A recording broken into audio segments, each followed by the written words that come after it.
저녁들 간 데 씻는가 봐, 하여튼. 예. 시원하죠? 살만하죠? 예. 아, 그 사람 마음이 그런 모양이래요. 어제 제가 산청에 행사가 있어서 산청에 가가 있었는데, 소나기가 먹어지 왔어요. 진짜 뭐 빵구 났듯이 막 쏟아붓던데, 그래도 거기 행사로 나온 사람들이 아무도 짜증을 안 내는데 비 온다고 전부 다 좋아하더라고.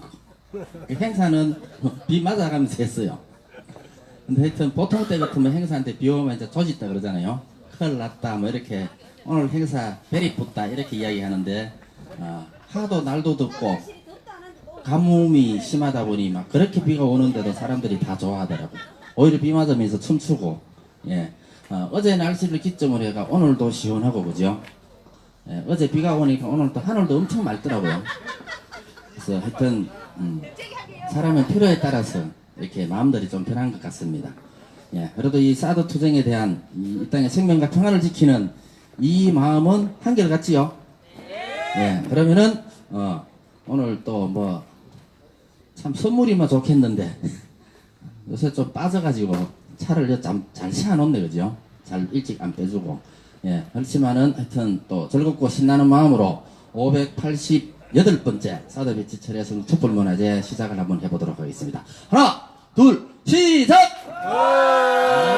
예, 감사합니다. 자, 오늘도 이 땅의 참민주주의와 사드 배치를 막아내기 위한 투쟁을 열심히 하다가 산하에 가신 우리 조영상님 또 한번 생각하면서 8.15가 지난지 며칠 안 됐습니다. 우리 조국 광복을 위해서 애쓰실 우리 독립운동가들 또 생각 한번 하면서, 예, 또 그러면서도 우리 속에, 가슴 속에 그 결의도 한번 다지는 그런 묵념을 한번 해보도록 하겠습니다. 일동 묵념.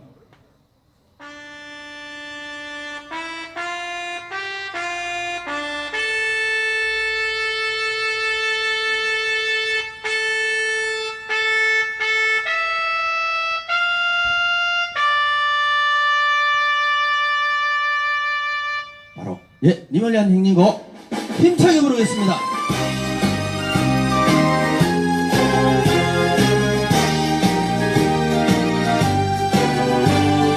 적폐를 청산하자.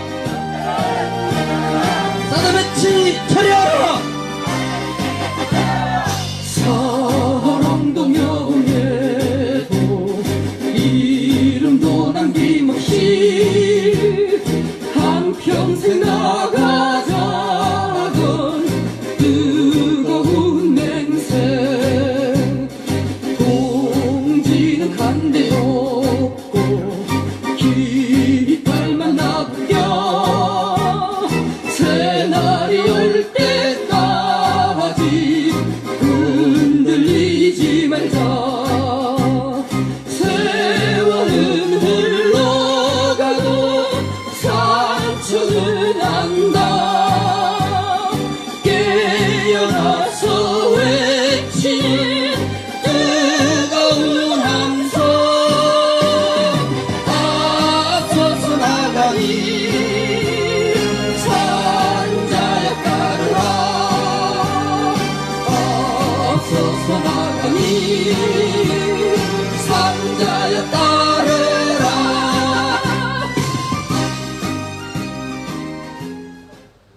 또 한 번 하겠습니다.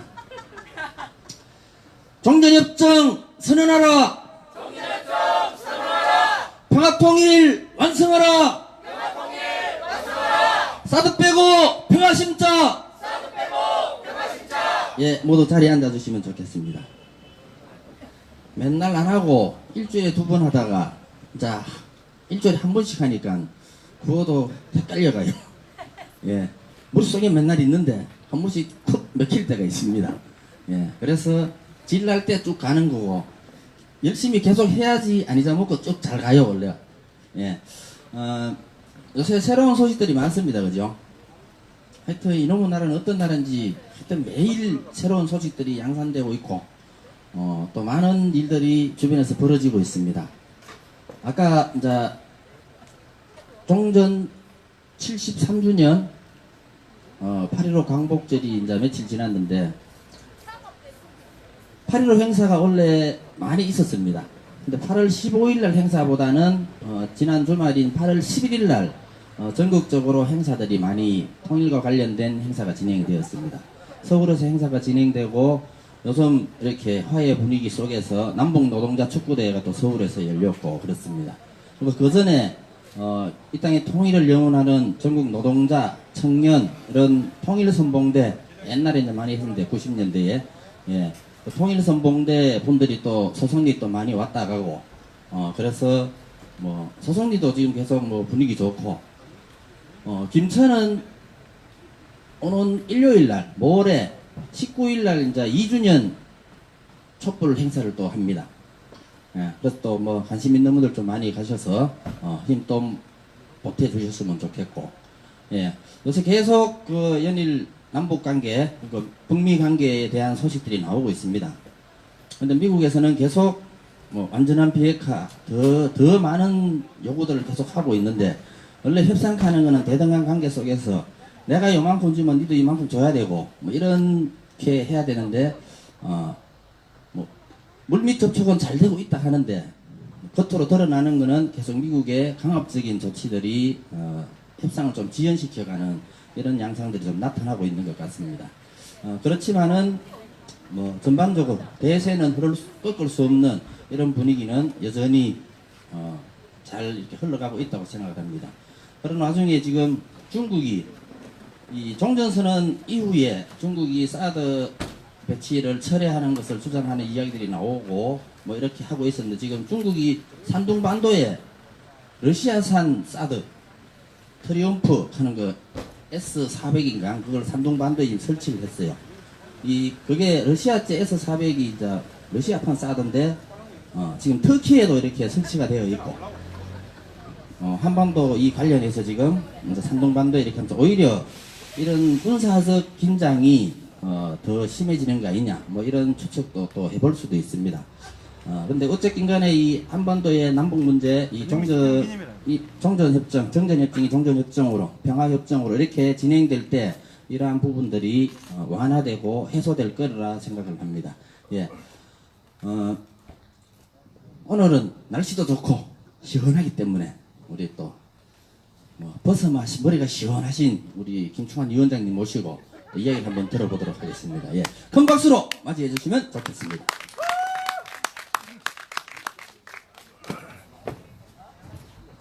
네, 안녕하세요. 오늘은 제가 원래 한 가지만 말씀을 드리려고 했는데 오늘 낮에 책을 읽다가 너무 충격을 받은 일이 있어서 두 가지로 이야기를 하겠습니다. 첫 번째는 지난번에 말씀드렸던 1862년도에 성주의 농민봉기, 83년도 농민봉기, 94년도 1800년대입니다.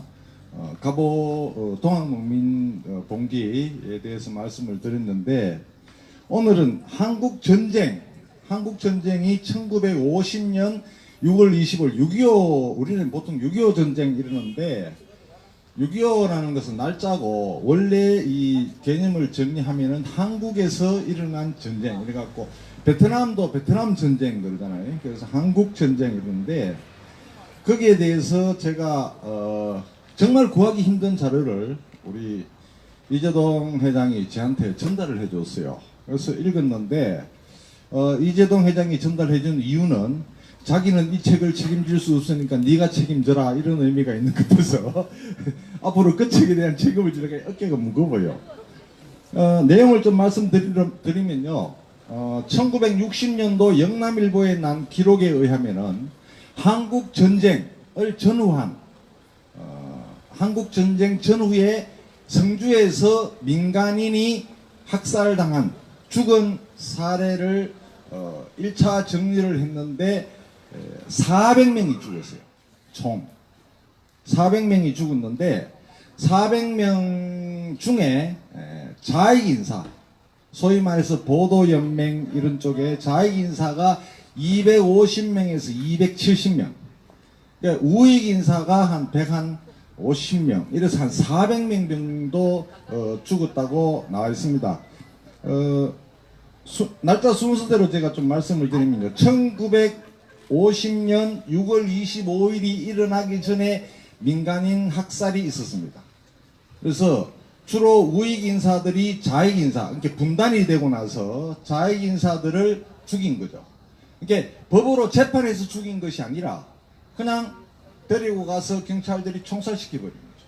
총살, 구타해서 사망, 행방불명 이런 것들이 대부분입니다. 그게 대부분 총살이고, 그래서 40몇 명인가 죽었어요.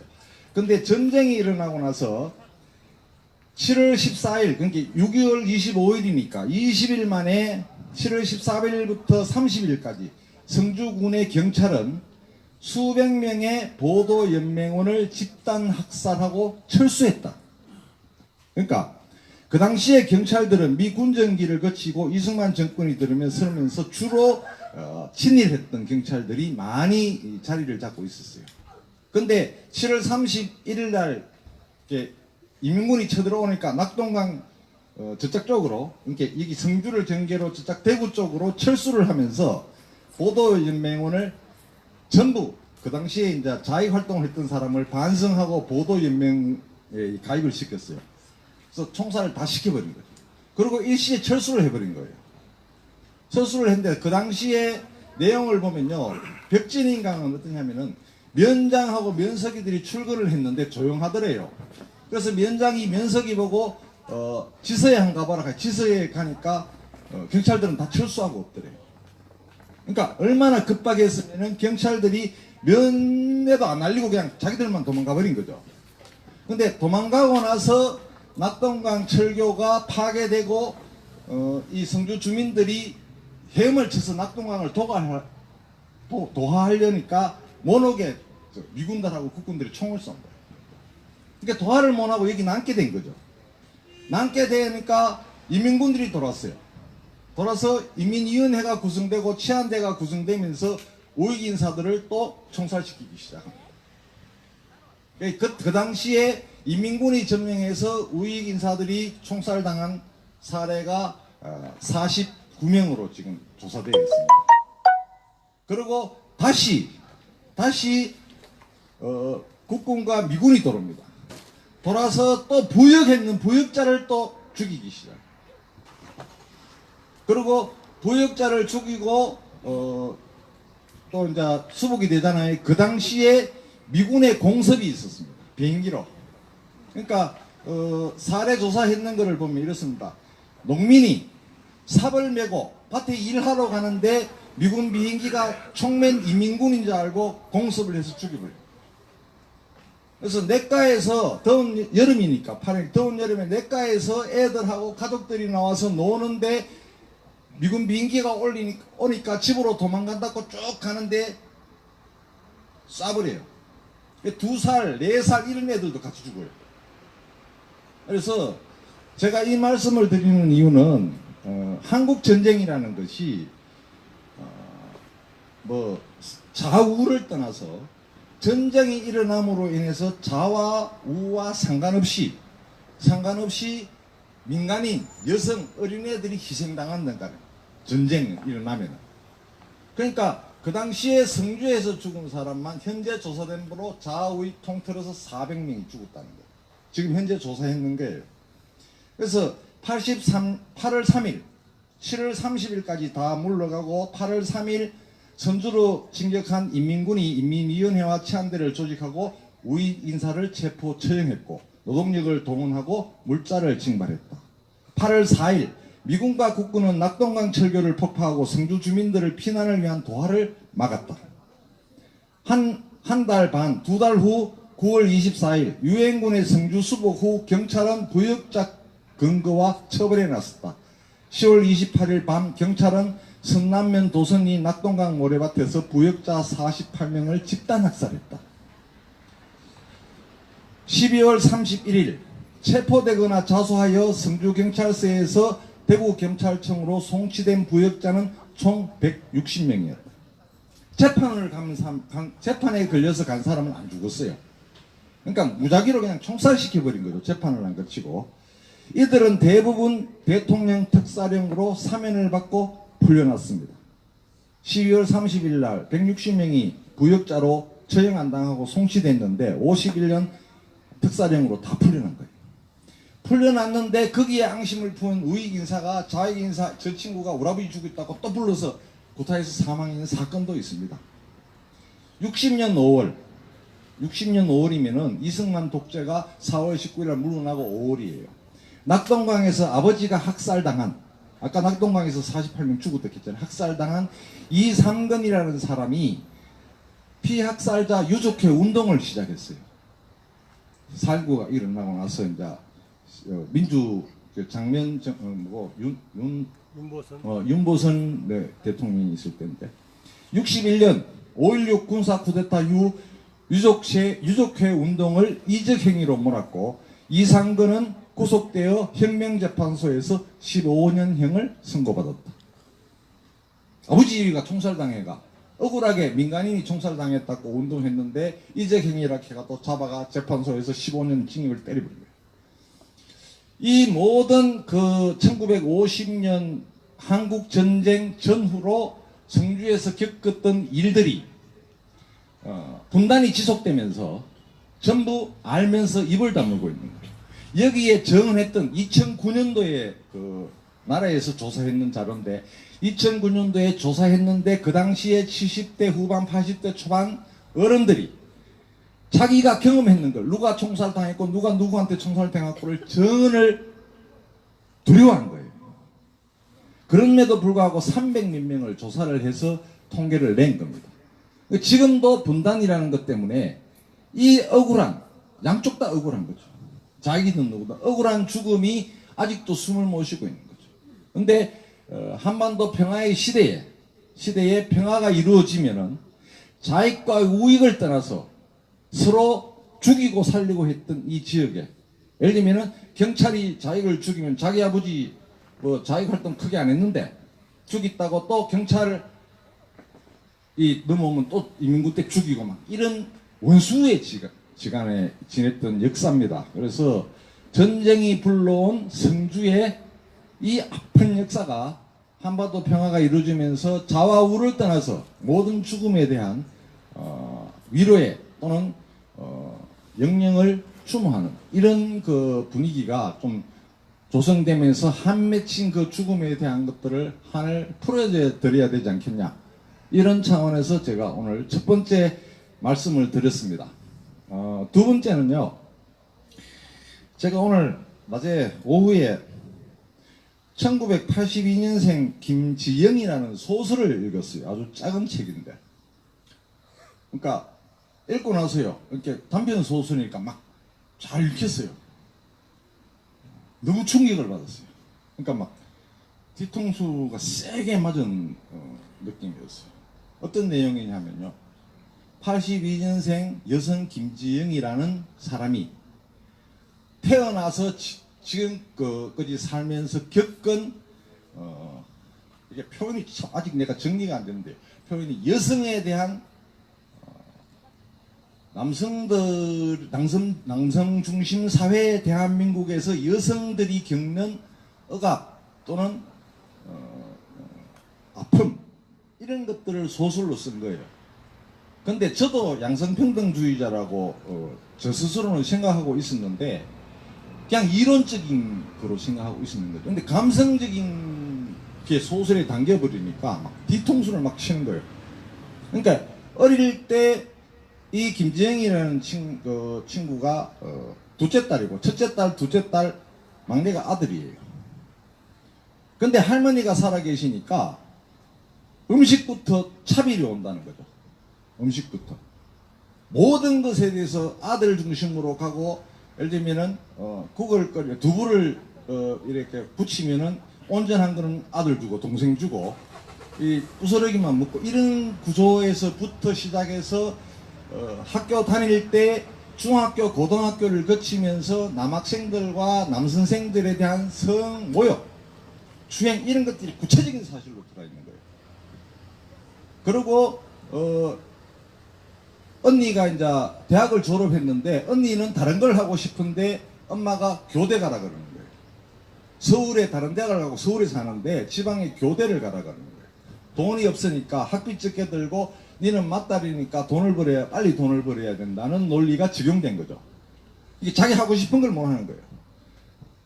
그러니까 어떤 이야기들이 나오냐면 교대 나와야지 결혼하고 애 놓고 뭐 이렇게 행복하게 살 수 있다라는 논리가 적용된다는 거예요. 근데 내가 결혼할지 안 할지 애 놓을지 안 놓을지도 모르는데 벌써 주변에서는 결혼해가 애 놓고를 강요하면서 그렇게 여성을 억압한다는 거예요. 근데 나중에 이제 어떤 이야기가 나오면 이제 여성이 직장 생활을 하다가 임신을 해서 직장을 그만두는데 남성이 직장 그만두는 상실감에 대해서 남자들이 가사도 돕겠다, 뭐도 돕겠다, 이 돕겠다는 남편이 돕겠다 하는 말에 또 터지는 거예요. 왜 돕는 거냐? 이게 가정을 꾸리고 애 놓고 키우고 하는 게 다 내 일이가, 여자의 일이가. 왜 남편이 돕겠다라고 이야기하냐? 이것에서 또 이렇게 문제가 발생해요. 그러면서 이 여성은 계속 참는 거예요. 그것을 직장에서 반발할 수도 없고, 또 가정에서도 반발할 수 없고, 시집가는데 시어머니는 1년 동안 애 안 낳으니까 왜 애 못 놓느냐, 니 뭐 병원에 가봐야 되는 거 아니냐, 남자 이야기는 안 하고. 그러면서 옆에 고모가 와가지고, 아이, 시부모가 보약이라도 쥐줘야 되지, 이런 거 거의 다 스트레스로 오는 거예요. 근데 나중에는 이제 애를, 상고를 거치고 애를 낳아서 키웠어요. 애를 놓고 근데 주변에서, 야, 직장 생활하고 결혼해서, 애 놓고 대단하다, 위대하다에 또 스트레스를 받는 거예요. 여성들이 대단하다, 위대하다는 말 때문에 여성들은 자기 주장을 못하고 내가 위대해야 되는구나, 대단해야 되는데 얽매여 버린 거죠. 그런 이야기들이 이 스토리에 쫙 나오는데, 아, 내가 양성평등으로 생각했던 그 모든 것이 여성의 이론적으로 이해하는 것은 여성을 감성적으로 도저히 이해를 할 수가 없구나. 이 뒤통수를 엄청 세게 맞았어요. 근데 표현을 하려니까, 그러면은 대한민국에서 여성으로 살아가는 것에 대해서 표현을 하려니까 대단하다 이 표현밖에 안 나와요. 그죠? 대단하다라고 표현하니까 여성들이 대단하다 하지 마라, 그것 때문에 우리는 더 얽매인다, 이렇게 논리를 하면, 그럼 대단하다를 표현 안 하면 뭘로 표현할까를 고민을 하면서 차 타고 오면서 오늘 촛불에서 이거 이야기하려고 하는데 대단하다 안 하면 어떻게 표현할까? 경이롭다? 경이롭다도 아니고 그거. 그래서 아직 충격을 받고 나서 이 대한민국의 여성, 이게 지금 현대 여성, 예를 들면요, 이런 것도 충격받는데요. 오늘 어제 제가 들었는데, 우리 장모가 장인어른하고 결혼하는데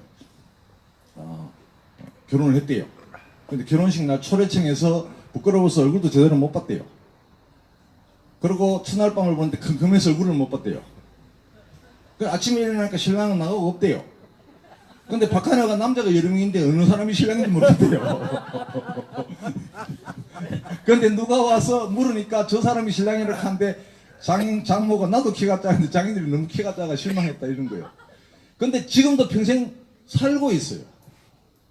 근데 그 이야기를 지금 젊은 사람이 뭐 결혼하는데 1, 2년, 2, 3년 연애해가 서로 다 옛날에 얼굴도 못 보고 결혼했는데 지금은 다 알고 결혼하잖아요. 알고 결혼해도 뭐 이혼하고 다 하잖아요. 그러니까 그 이야기를 하면서 지금 여성을 위로하는 것도 큰 오산이다. 그러니까 그때나 지금이나 남성 중심 사회에서의 여성 억압 구조는 지금도 진행되고 있다. 이게 그 소설을 통해서 제가 충격받은 거예요. 그래서 이론적으로 남녀 평등, 그 말도 오세 안 써요. 양성평등 쓰잖아요. 그거 하고 평등은 이래야 된다 이렇게 하고요. 제가 막 여성에 대해서 강력하게 중하는 좀 과격한 페미니스트들을 좀 문제 있다 이렇게 생각했는데요. 이 소설을 딱 읽고 나니까 내가 여성이라도 저 정도는 할 수밖에 없겠구나라는 게 현실적으로 인정이 되더라고요. 그래서 기회가 있으시면은 소설이 짧아서, 근데 짧은 소설인 만큼 충격이 너무 커요. 그래서 한번 읽어보시고 대한민국에 살아가는 여성의 삶에 대해서 다시 한번 남성들이 고민하고, 또 부부 생활에서 그 소설을 읽으면서 저도 우리 집 사람한테 이 소설을 한번 읽어보도록 하고 싶어요. 왜냐면 우리 집 사람이 83년생이니까 1년 차이니까 경험이 비슷해요. 우리 집 사람도 둘째 딸이고 그 밑에 아들이거든요. 이 서름을 받은 이야기를 가끔씩 해요. 이게 삶의 공감대가 있을 것 같아서 그런 거를 이 소수로 풀어낸 거를 읽으면서 여성들도 풀어내면은 스스로 좀 이렇게 아니 83년생이면 도대체 어?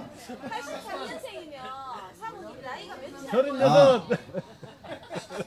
36. 63년생이고 헷갈렸어요. 그래 아니 우리 집 사람도 이 둘째 딸인데다가 밑에 아들이 둘이라서 그 어릴 때 겪었던 이야기를 가끔씩 해요. 내가 둘째 딸이라서 서름을 받았고 언니는 작년이니까 좀 이래 배려를 해주고 아들보다는 안 해주지만은 아들 둘이만 해주고 자기는 계속 소외당하더래요. 뭘 안 주도 안 해주더라요. 그러니까 뭘 얻으려고 하면은 울거나 싸워야 된대요. 그러니까 이제 그때부터 내가 생존하기 위해서 그러니까 부모들이 아들만 해주고 나는 안 해주니까 내가 그걸 차지하기 위해서 막 버티고 울거나 아니면은 싸워야 된다는 그런 기억이 있대요. 그래서 그게 지금도 쌓여 있다는 거예요. 그러니까 상담 치료를 하면서 그게 자기도 몰랐는데 드러나더라는 거죠. 그런 게 이 소설하고 공감대가 있어서 여성들도 그 소설을 읽으면은 자기 이야기와 공감대를 형성하면서 한이 좀 풀릴 것 같고 남성들도 그 소설을 읽으면은 여성들을 이해하는데 큰 도움이 될 것 같아요. 그래서 제가 오늘 그 말씀을 드렸습니다. 이상 마치겠습니다. 예, 83년생 사모님한테 꼭 보내십시오. 예, 좋겠다.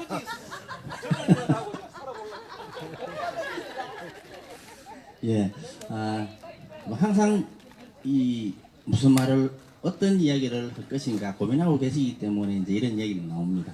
우리 김충환 위원장님께 뜨거운 박수 한번 부탁드리겠습니다. 예, 저는 전영미 씨가 이 소설을 읽고 82년생 김지영 씨라는 소설을 읽고 당신이가 꼭 읽어봐야 된다.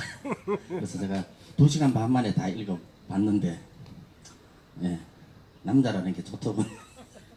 예, 아까 이제 우리 김충환 위원장님께서 말씀하시면서 계속 양성평등 이야기하시는데 요새는 양성평등 이야기 안 합니다. 성평등 내지는 그냥 평등. 예, 세상 모든 것은 다 평등하다. 예, 앞으로 삶의 가치는 21세기, 22세기 삶의 가치는 모두가 평등한 그런 삶이 행복한 삶으로 가지 않을까 이렇게 좀 생각을 합니다. 예, 우리 또 모처럼 588번째인데 구황 맺히고 또 다음 순서 한번 넘어가 보도록 하겠습니다. 뭐랄까요?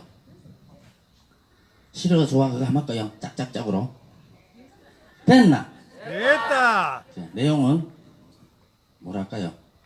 싸더 싫어 짝짝짝 평화 좋아 짝짝짝 또 뭐가 전쟁 싫어 짝짝짝 평화 좋아 짝짝짝 됐습니까?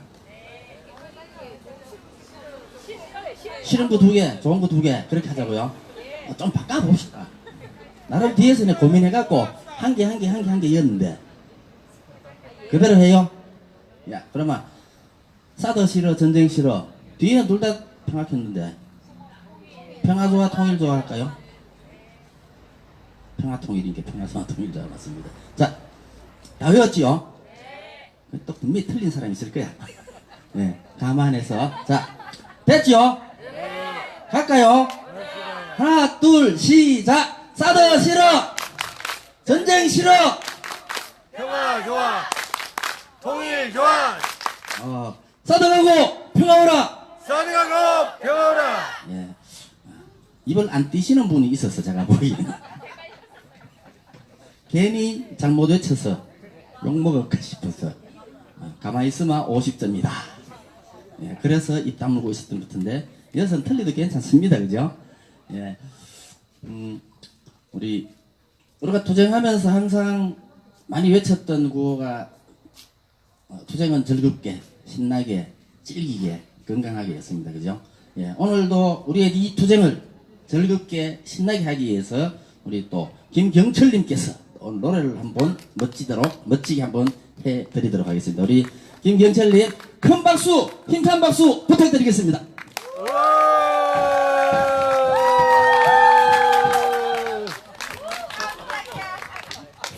아따, 오늘은 어떤 날보다 더 떨리구만요. 너무나 떨려요. 아, 딴 게 아니고 제가 이 복장을 한 이유는 우리 촛불님들이 너무 아프신 분들이 많은 것 같아요. 그래서 우리 촛불님들 아프지 말고 빨리 낫고 힘내시라고 제가 노래를 한번 불러드리겠습니다. 적폐를 청산하라! 적폐를 청산하라! 사드 뽑고 평화 심자! 사드 벗고 평화 심자! 네, 한번 불러드리겠습니다.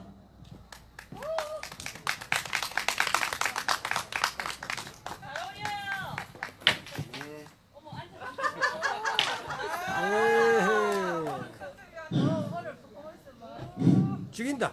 네, 음악 주세요.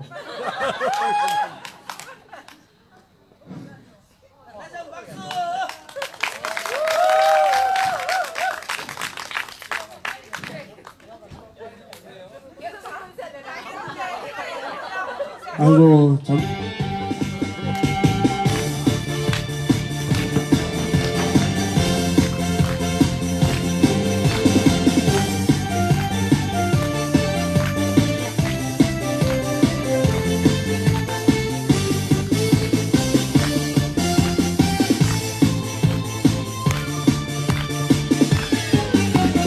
잠을 자고 일어나 망대를 메꿨어 공력 햇살 받으며 산속을 헤맨다 여기에 있을까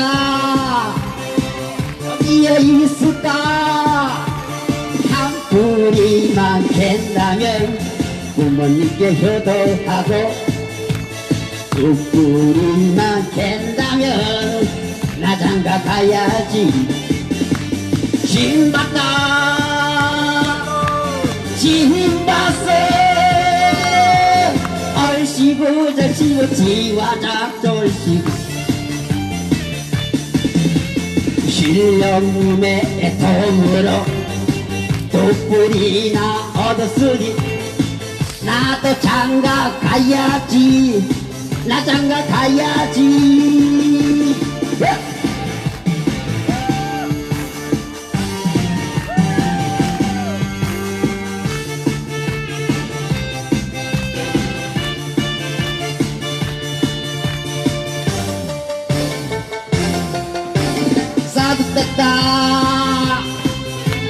싸둑됐다 기도하고 일어나 망태를 메었어 동력 햇불 바라보며 산속을 헤맨다 여기에 있을까 저기에 있을까 한 뿌리만 캔다면 부모님께 효도하고 뿌리만 캔다면 나 장가 가야지 영리 났다 천수 났다 얼씨구 절씨구 지화자 절씨구 은영님의 도움으로 두 뿌리나 얻었으니 나도 장가 가야지 나 장가 가야지 징받다 싸급했다 징받다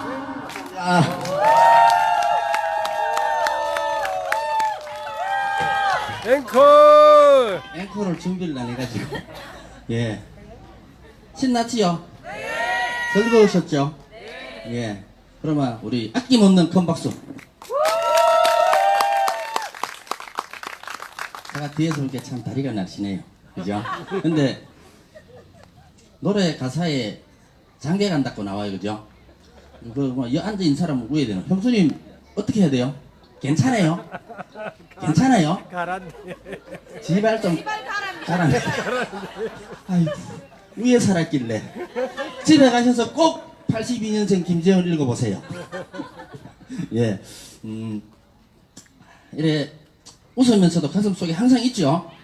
이 조국의 평화 통일에 대한 의지, 그리고 이 땅의 생명과 평화를 지켜야 된다는 의지 꼭 가지고 있으리라 생각합니다. 예, 뭐 이런 얘기 계속 많이 했었는데 그 기무사 문건, 그죠?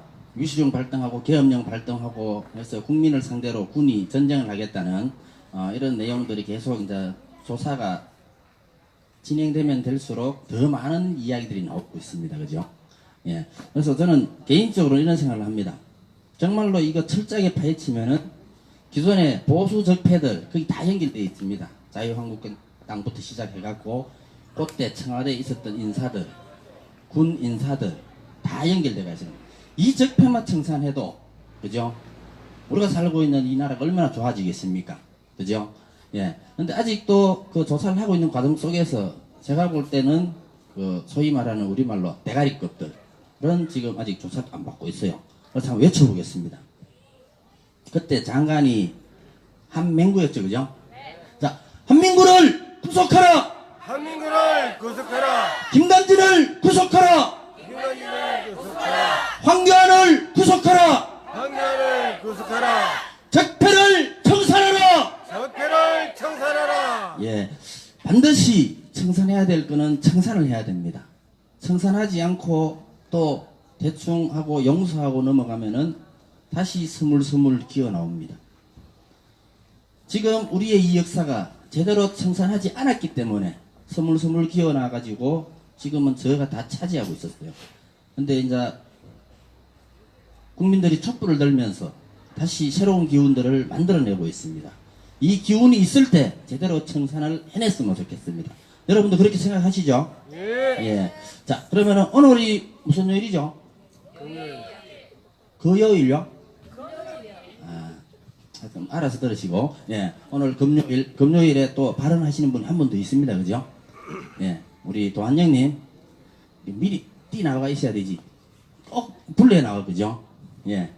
몸이 날쌔답고, 예. 우리 도한영님 큰 박수를 한번 모셔보도록 하겠습니다. 안녕하십니까. 순서를 몇 번째 하는지 안 알려주셔서 뒤에 좀 앉아 있습니다. 아시는 분은 아시겠지만 모르시는 분은 모르실 뉴스 두 가지 알려드리고 발언하겠습니다. 하나는 황교안, 양성태 사법 재판 거래 거기에 황교안도 걸려 들어가서 또 조사받게 되었다. 그거 알려드리고 김기춘, 황교안 다 걸려 들어갔습니다. 그리고 우리를 즐겁게 해주는 홍준표 9월 15일 날 귀국한다고 예고했습니다. 자유당 좋댔습니다. 그거 알려드리고 제가 오늘 어디 갔다가 급하게 오느라고 상세하게 준비를 못해서 평소보다 더 이야기가 중구난방이어도 조금 이해해 주세요. 하려는 이야기는 주제는 한 가지인데, 먼저 문재인 대통령이 8월 15일 경축사에서 철도연합에 대해서 말씀하셨습니다. 남한, 북한, 일본, 중국, 러시아, 몽골 6개국과 미국 이렇게 합쳐서 철도연합을 만들자 이런 이야기를 하셨고, 그게 이제 유럽 같은 경우에도 그런 철도연합이 기초가 돼서 유럽연합이 되었다. 그거 이야기를 하시면서 그 효과가 남북 간 교류를 하면, 그 첫 번째 단계로 남북 간 교류를 하면은 그 개발 비용이 170조 정도 된다 이런 말이 있었는데, 이 말은 그런 거라고 생각을 합니다. 작년에 대통령이 되시고 베를린 가서 베를린 구상이라는 걸 말을 하고 나서 당시에는 뭐 몽상가의 말이다 이런 말들이 있었지만은 원래 4.27 남북 정상회담을 하고 이런 걸 그 이후에 북미 정상회담까지 이루어지는 상황을 보면은 당시에 그렇게 판을 깔아놨기 때문에 실제로 작년 가을에 미국이 북한을 공격을 할 수도 확률도 상당히 생각보다는 높았다라고 얘기를 합니다. 그런데 어쨌건 되지 않았고 그 이후에 베를린 선언으로 그런 판을 깔아놓은 그 덕에 북한은 자기 본인들의 판단 하에 여기까지 왔다라고 생각하니까 잽싸게 깔아놓은 판 위에 올라타서 이렇게 원래의 이런 남북평화 모드로 전환되는 이런 상황이 되었다고 생각하는데 이번에 이 철도연합 이것도 그런 식의 판을 깔아놓는 그런 정책이라고 저는 생각을 합니다. 북한이 요즘에 왜 남한 당신네들 뭐 이것저것 안 해주냐, 남만 국제 제재가 있더라도 할 수 있는 건 빨리 해야 되지 미리 하지 않냐 이런 얘기를 하지만 이런 식으로 미리 판을 깔아놓으면 조금만 상황만 바뀌면은 좀 더 빠르게 진행할 수 있고 북한한테도 이런 대비를 미리 하고 있다라고 북한한테 의지가 전달되는 면이 있다라고 저는 생각을 합니다. 그리고 170조 이야기 했지 않습니까? 170조 이야기 이거 달리 보면은 그런 이야기 합니다. 그 남북 종전선언이 빨리 안 되는 이유 중에 하나는 본질적으로 어쨌건 뭐 이런저런 이야기들이 있지만 본질적으로는 북한의 평화에 대한 미국이 대가를 치러줘야 되는데 북한 핵무기를 제거하면은 미국 트럼프는 자기네 돈 쓰기는 싫고 그거 안 쓰는 게 트럼프의 기조거든요. 자기네 돈 안 쓰는 거. 그래서 그걸 그럼 어디서 쓰느냐? 일본이 일제 배상금 그거 뭐 100억 불 그 100억 불 이야기가 있는데 그거 내야 된다. 일본이 그거 우리 북한한테 오히려 빚쟁이가 더 큰 소리 치듯이 빚이 많아지면은 우리 안 준다. 이런 식으로 이야기가 있는데 말하자면은 170조 이야기는 그런 거라고 생각합니다. 일본 당신네들 그거는 북한하고 해갖고 들어가고 싶으면 그때부터 들어가든지 말든지 하고 우리가 먼저 북한에다가 침발을 놓을 테니까 북한 당신네들도 북한에게도 당신네들에게 우리 170조 내겠다 라는 그런 이야기라고 생각합니다. 또 한편으로는 예전에 박근혜 정부 때도 기업들은 북한을 개방을 해서 북한에 들어가고 싶어 그렇게 했었습니다. 재벌들은 정경련 다 그런 얘기를 했었어요. 그래서 미리 170조 이야기를 하면은 기업들에게도 준비를 해라 라고 생각, 물론 이 이야기 안 해도 기업들은 당연히 그런 준비를 합니다. 그렇지만은 좀 더 적극적인 액션이고 돈이 이렇게 들어가니까 기업들 당신네들 돈 땀 흘려면 들어가라 뭐 이런 뜻이기도 하고 또 달리 우리 국내에도 그 중에 일부는 깔겠다 이런 이야기라고 저는 생각을 합니다. 뭐 개성공단 이야기가 남북 8.15 축제 안에도 개성공단 이야기가 일부 있거든요. 그러니까 개성공단 살리는 것처럼 남한 기업들에도 110조 중에 일부가 들어가면은 그게 내수가 살아나는 그런 효과가 있으리라고 생각하고 이 110조 이야기 나온 거는 또 다른 측면에서 생각하면 투자금이거든요. 이런 투자금을 준비시키겠다는 거는 어딘가 상당 부분 합의를 받기 때문에 이 돈을 준비하는 거라고 생각을 합니다. 그래서 청와대는 지난번 남북 고위급 회담 때 상당히 접근을 받다 이런 얘기를 했고 9월 남북 정상회담이 그때 당시에 정해졌는데 그게 날짜가 확실히 정해지지 않았는 게 오히려 불안한 요소다라고 말하시는 분 있습니다. 그분 상당히 전문가이고 틀린 적이 별로 없는 분이긴 한데 또 달리 생각하면은 그래서 그걸 불안해하는 분도 있지만은 또 그 사이에 또 상황이 조금 더 바뀌었습니다. 폼페이오 미국 국무장관 이 양반이 지난번에 김정은 만나러 가서 특별한 이야기를 제대로 못 듣고 왔어요. 그때부터 제대로 안 되느니만 이런 이야기가 있었는데 이번에 들어갑니다. 들어가면서 이분이 미리 들어가는 것 자체가 그냥 들어가는 거예요. 정상회담도 마찬가지. 이런 회담들은 사전 조율력이 어느 정도 이루어집니다. 이번에 들어가면서 들어가는 순간 이미 상당히 조율이 되지 않으면 들어가기 힘들고, 이번에 안 되면은 뒤에 우리 남북 정상회담도 그렇고 북미 정상회담, 평화선언 이것까지 다 꼬이는 이런 상황에서 이분이 들어가는 순간 북한하고 미국하고 서로 거래 요소 종목들을 하나하나 다 맞춰보고 그 이후에 들어가야 되는데, 근래 이분이 백악관에 방북에 대한 보고를 한 직후에 큰 진전이 이루어질 거다라고 기대를 해보자, 이런 이야기를 실제적으로 공식 발언을 했습니다.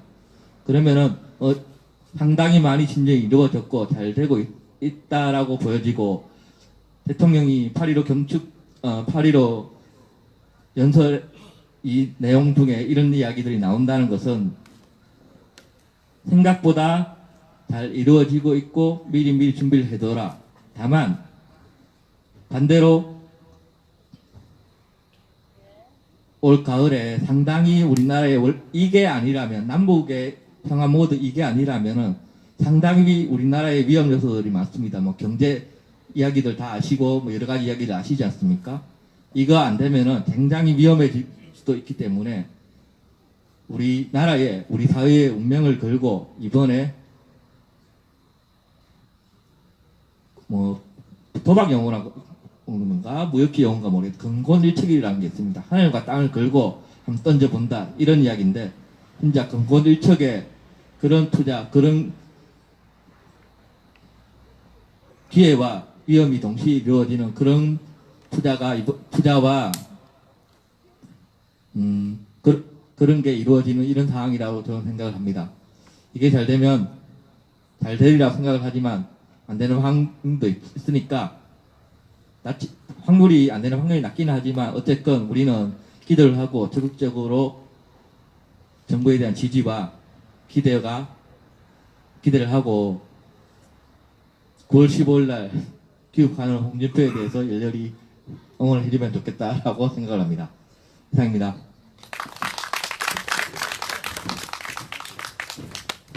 예, 역시 준비를 좀 덜 했다 하더니만은 제가 보기에는 말이 좀 꼬이는 부분이 많은 것 같아요. 예, 오늘 아버님 병원 때문에 갔다가 온다고 좀 늦게 왔답니다. 예, 우리 동안영님 큰 박수 부탁드리겠습니다. 지난번에 우리 김진양 교수가 성주 왔을 때 그런 얘기를 했었습니다. 그죠? 이 확실한 경험만이 이 지금 풀리고 있는 이 남북 관계의 이 대화 분위기를 확실하게 만들 수 있다. 그래서 소위 말해 되돌릴 수 없도록 이 경협을 빨리 진행하면서 이해관계가 많이 얽히면은 거꾸로 가는 게가 더 힘들어진다. 이제 그런 얘기를 했습니다. 그래서 지금 뭐 제일 먼저 지금 우리가 전에 했던 것 중에서 빨리 풀릴 게 이제 금강산 관광재개고 개성공단 재가동 아닙니까? 이런 부분들이 빨리 될 수 있도록. 근데 지금 우리가 민간에서 할 수 있는 것들이 뭐 곧 아마 8월 말이지요. 22일부터 26일까지인가 날짜가 정확히 생각이 안 나는데 그 이산가족 상봉 그게 있습니다. 그죠?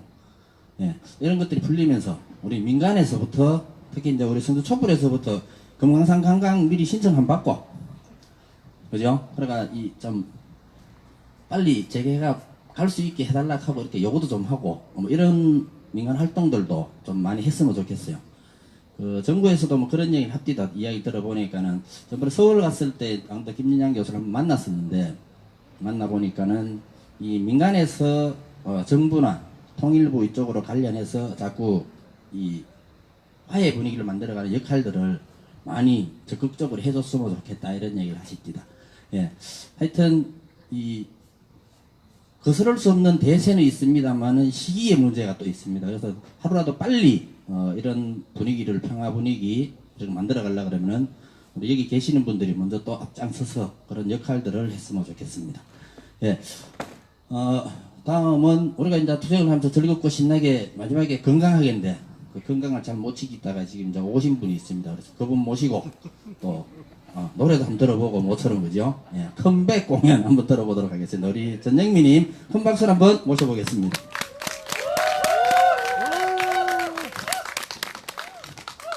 오랜만에 촛불 잡았는 것 같습니다. 네, 너무 오랜만이지요. 반갑습니다. 네, 여러분들의 지지와 격려 속에서 제가 병마와 잘 싸우고 치료도 잘 하고 경과도 너무 좋게 그렇게 다 퇴원을 하게 되었습니다. 7월 말까지 치료를 다 끝냈고요. 이제 5년 동안 그래도 관리 환자로 남아 있습니다.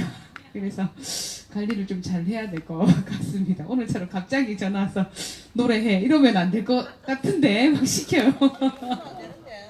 네, 그쵸. 네. 그래서 오는 게 도리이고 또 그게 맞는 거죠, 그죠? 그래서 여러분들 뵈러 와야 되는 것도 맞고 촛불을 또 와야 되는 것도 맞고 그래서 불이 나게 달려왔습니다. 예, 참 그동안 염려해 주시고 걱정해 주셔서 너무너무 감사드리고요. 예, 그 사랑들을 어떻게 다 갚을까 참 염려가 됩니다.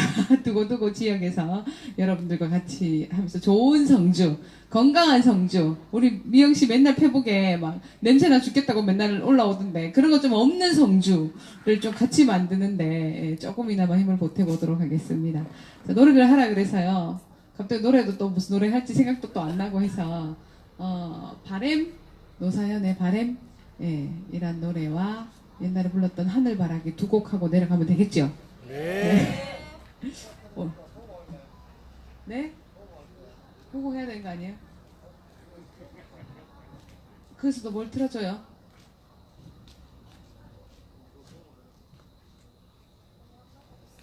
왜 이렇게 많아?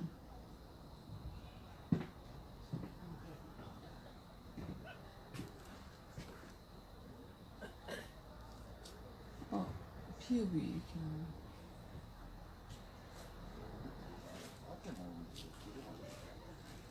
어디요? 그래 쳤죠?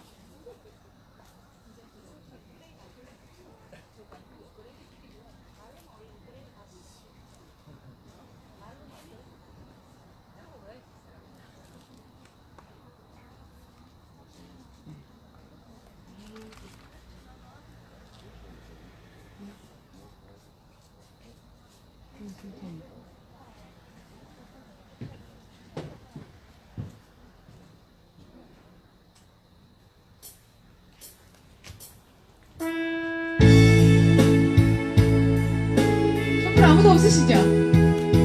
자, 손 들고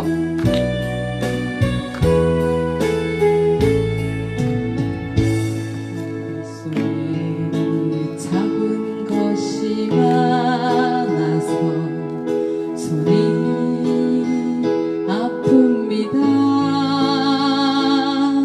등에 짊어진 삶의 무게가 온몸을 아프게 하고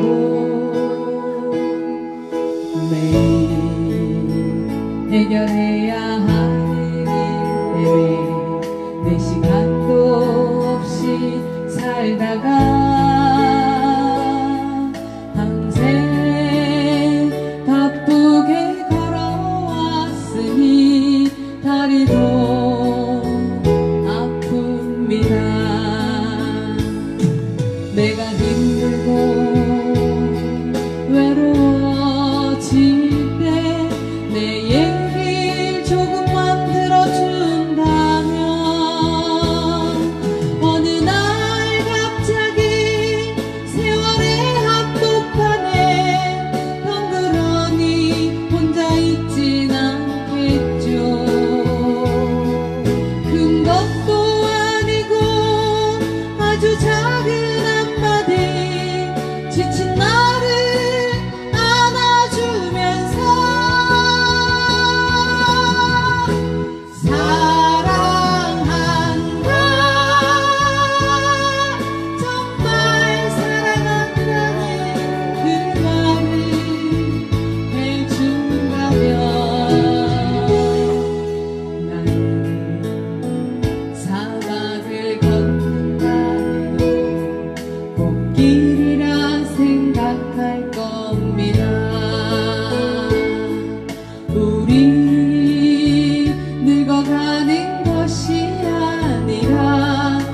조금씩 익어가는 겁니다.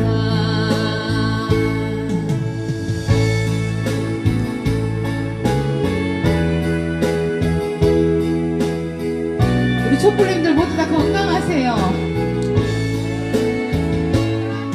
내가 힘들고 외로워질 때 내 얘기 조금만 들어준다면 어느 날 갑자기 세월의 한복판에 덩그러니 혼자 있진 않겠죠. 큰 것도 아니고 아주 작은 한마디 지친 나를 안아주면서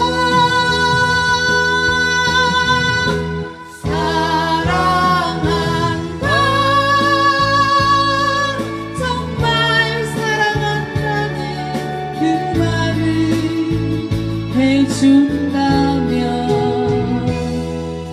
나는 사막을 걷는다 해도 꽃길이라 생각할 겁니다.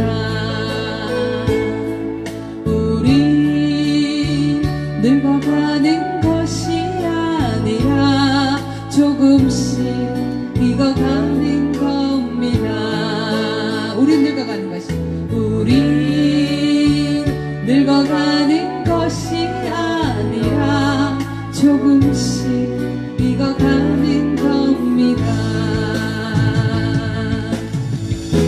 저 높은 곳에 함께 가야 할 사람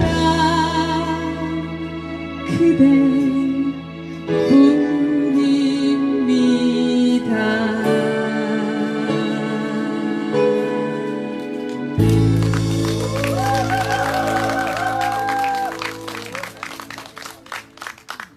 너무 오랜만에 듣죠?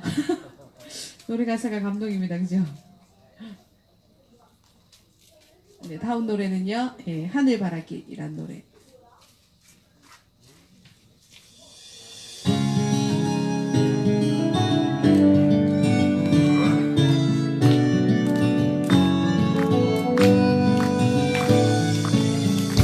꽃잎이 내 맘을 흔들고 꽃잎이 내 눈을 적시고 아름다운 기억 푸른 하늘만 바라본다. 꼬마야 약해지지 마, 슬픔을 혼자 안고 살지를 마. 아빠야 어디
뚜루루루루루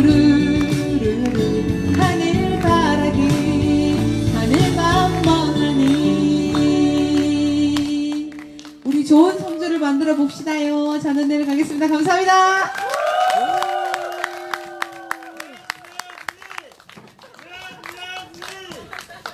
제가 뒤에 있으면서 기이한 현상을 봤습니다. 마당에서 이 현장에 있는 사람들이 저기다가 막 누르고 있어요. 페이스북에서. 예. 좀 남들이 보면 좀 이상하게 생각할 것 같아요. 예. 조회수 높이려고 그렇게 누른 겁니까? 예. 하여튼 5년 동안 앞으로 관리 대상자입니다. 부디 잘 관리해서 완치 판정을 받고 더욱더 건강해지기를 바라봅니다. 예. 다시 한 번 더 큰 박수 부탁드리겠습니다. 원래 요거하고 마치려고 그랬는데 우리 평화요정들이 또 뭐 준비를 했대요. 그래서 예. 자, 오늘 588번째 사드 배치 철회 성도 촛불은 우리 평화요정과 함께 모두 다 일어나셔서 같이 몸을 써가면서 즐겨가면서 맞춰보시면 좋겠습니다. 예, 모두 의자를 약간 옆으로 놔두거나 치우고 일어나 주시면 좋겠습니다.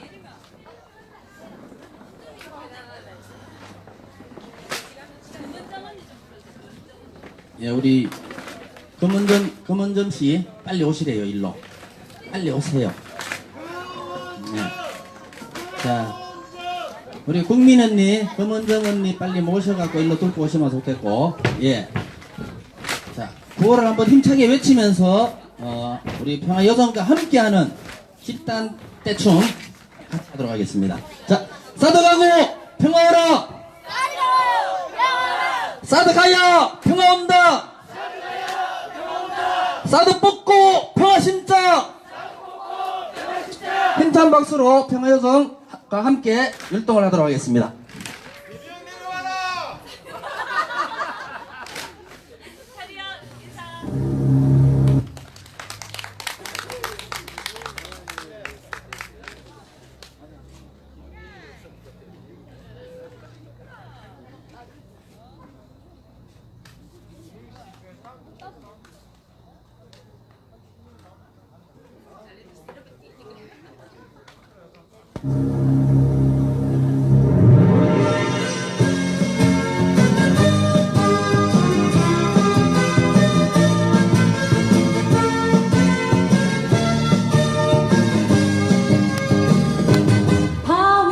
바위처럼 바라다보다 모진 비바람이 몰아친대도 어떤 유혹에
여러분 수고하셨습니다.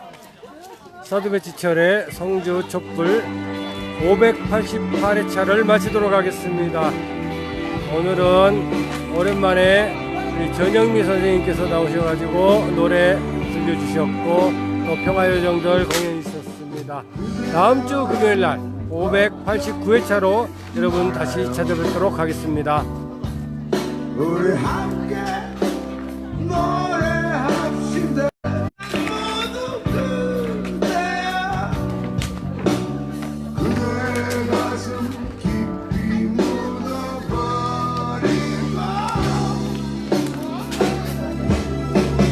지나간 것은 지나간 대로 그런 의미가 있죠. 너를 위해 노래하세요. 후회 없이 사랑했나봐요. 그럼 힘든 일이 많았죠. 수고하셨습니다. 마치도록 하겠습니다. 잃어버렸죠.